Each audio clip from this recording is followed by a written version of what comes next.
result. Johala dhowatha kod Jolupo e kaunti Makwale okwedo kanga ma piny owacho dwa kawo mar pogo wedhe mantiere Diani kod Chale mondo mi obed kuonde limbe mag piny owacho. Johala go wacho ni okang' ma kamano biro ketho negi ohala e wedhe go.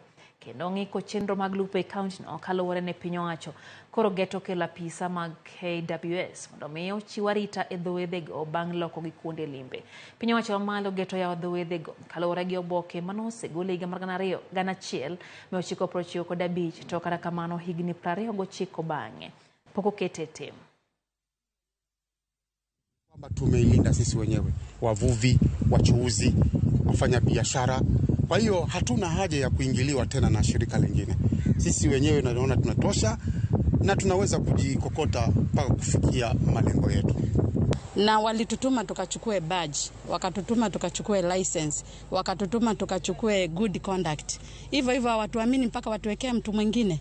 Sikia wewe serikali, kama mimi nina good conduct, kumaanisha sijawahi fanya udhalimu, na yule mwenzangu tunafanya na yeye ana good conduct, nimepewa badge, nimepewa vibali vyote kuanzia cha county mpaka cha serikali. Kwa nini uniletee mtu mwingine mimi nikuwe third party? Na pia tunataka huu jumbe umfikie Waziri Mvurya ambaye anahusika akiwa ni waziri wa blue economy.